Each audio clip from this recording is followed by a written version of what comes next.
All right, so I kind of like clicked and pushed myself out. So let's evaluate the U.S. income by race. Looking at the median income by race, Asian Americans earn the most, making about $110,000. But now look at black or African Americans earners earners make the least, bringing in a median amount of $46,000. This is outrageous.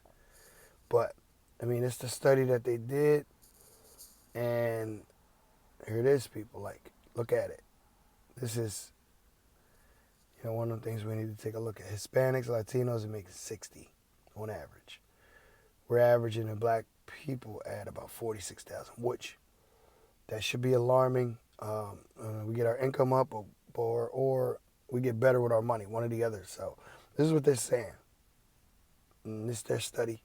Uh, I'm coming across these numbers that are actually making no sense to me, but I think we need to do better with our money, and I think a lot of people have been screaming that for the longest. So let's go over to some other things, and I wanted to go over these numbers and why I think these numbers are important, which we don't realize. So if on average you've learned and got a little bit educated about finance and want to learn about how to get your money,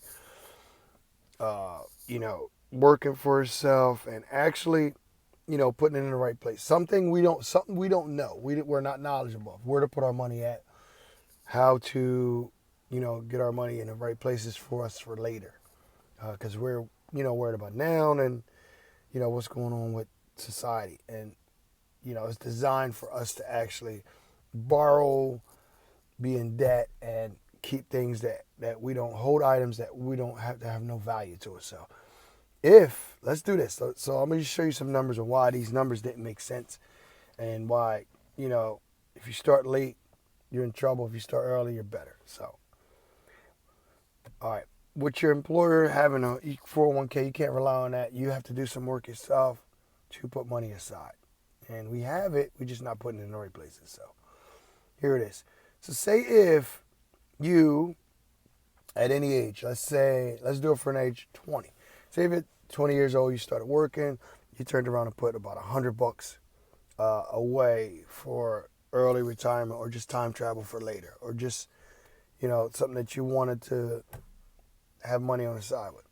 So if you started with that, just say 1 year, you put $100 away, times 12 months, that'll be $1,200, right? And annually, you did it, same thing, $100 every month. So another $1,200. That's $100 every month, times 12 months.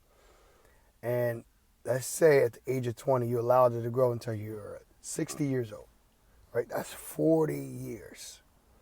And if you invest it in the simplest way to invest across the board, which would be the S&P 500, just the total stock market, and you got a 7% return. They say the market gets anywhere between 10 to 12%. That's great, but let's not count on that. Let's do inflation. Let's add inflation in. Let's see if you got a 7% return. That's great. So if you compute that, if you did that at the age of 20 until you're 60 years old, this is what you would have. So you have $274,000. All right, what you can bet. Now let's just say over them times, your income got up, you start investing more, and start putting more money away than 100. Let's just play around with these numbers, right? At the age of 20. Let's say if you did start with $1,200, and instead of doing 100 a month, you increase to 200, maybe 500. Let's say over average, when you start turning 30 and 40, you start putting like 1,000. So let's say annually you put about $6,000 on average. That's $500 a month when you start getting in your 30s and 40s, right? So let's average it out to 6,000, right? And let's say we started at 40, 20 at 20 years old. This is what you'll have. $1.2 million in your account. If you started late, right? Say if you started late, and let's do this. Say if you started late, you're starting with $500 a month, right? Times 12 months, that's 6,000, right? And you continue putting 6,000 in. Drop the years off. Let's say if you started when you're 30, and you did it for 30 years at 7% return, at 652,000. All right, cool. Say if you started when you were 40 and you did it for 20 years. This is still great.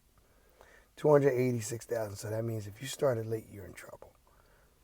But now let's go on to the 30 mark. You did it for 30 years, right? And you got $652,000. Let me show you what that looked like on a calendar. $650,000, right? If you divide that, not if you divide it, if you got a 10% return off that on average from the market, that's $65,000. That without even touching the 650, you'll get every year interest.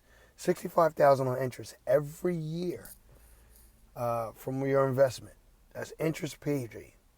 If you took that 65,000, right, and you divide that by 52 weeks throughout the year, you have to spend $1,250 a year, and you'll never go broke. You'll still have that $650,000. So you'll be living off of $1,250 a month. Just imagine when you're 60 years old. That's $1,200 that you have to spend, because here's why. Next week you'll get another $1,250, right? Next week you'll get another $1,250. Eventually you'll run out of stuff to do with that $1,250 every week because you'll spend it.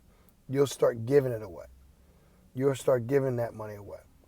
So I'm just saying that to say, this is something that we need to look at when learning about money and trying to put our money in the right places. So I want to leave you with that. Questions, I can go over this stuff with you and try to get you in the right direction to help you reorchestrate your money so you can get it in the right places so it can work. I'm not no financial advisor. I'm just a financial coach.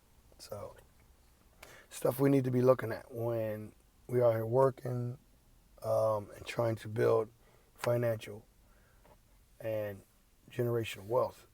Like, learn this stuff, because I had to learn it.